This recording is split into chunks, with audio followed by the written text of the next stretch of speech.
Hi hello నమస్తే welcome to Anantha TV.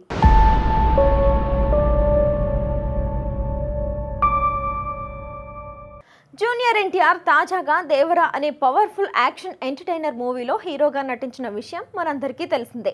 Janhvi Kapoor ఈ సినిమాలో హీరోయిన్గా నటించగా మూవీలో సైఫ్ అలీ ఖాన్ విలన్ పాత్రలో నటించాడు. కొరటాల శివ ఈ సినిమాకు దర్శకత్వం వహించగా అనిరుద్ రవిచంద్రన్ సినిమాకు సంగీతం అందించాడు. మొత్తం 2 భాగాలుగా విడుదల కానున్న ఈ సినిమా యొక్క మొదటి భాగాన్ని సెప్టెంబర్ 27వ తేదీన విడుదల చేయనున్నారు. ఇక ఈ మూవీ విడుదల తేదీ దగ్గర పడటంతో వరుసగా ఈ సినిమా బృందం ఇంటర్వ్యూస్లో పాల్గొంటూ అద్భుతమైన స్థాయిలో ఈ సినిమాను ప్రమోట్ చేస్తూ వస్తుంది. అందులో భాగంగా తాజాగా ఈ సినిమా హీరో జూనియర్ ఎన్టీఆర్, దర్శకుడు కొరటాల శివ, టాలీవుడ్ యువ నటులు అయినటువంటి సిద్ధు జొన్నలగడ్డ, విశ్వక్షేణ్లతో ఇంటర్వ్యూను నిర్వహించారు. అందులో భాగంగా జూనియర్ ఎన్టీఆర్ కొన్ని ఆసక్తికరమైన విషయాలను తెలియజేశాడు. ఇక జూనియర్ ఎన్టీఆర్ తాజా ఇంటర్వ్యూలో భాగంగా మాట్లాడుతూ ఈ సినిమా చిత్రీకరణ సమయంలో జరిగిన ఒక సంఘటన గురించి చెప్పుకొచ్చాడు.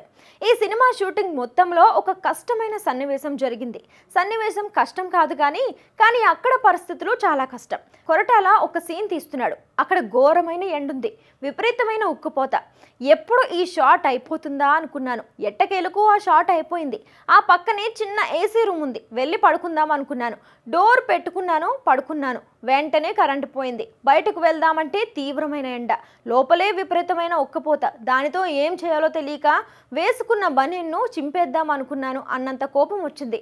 ఇక 40 నిమిషాలు పూర్తయింది. అప్పుడు కరెంట్ వచ్చింది. చల్లగా పడుకుందాం అనుకునే లోపే షాట్ రెడీ అన్నారు. అప్పుడు మళ్ళీ కోపం వచ్చింది.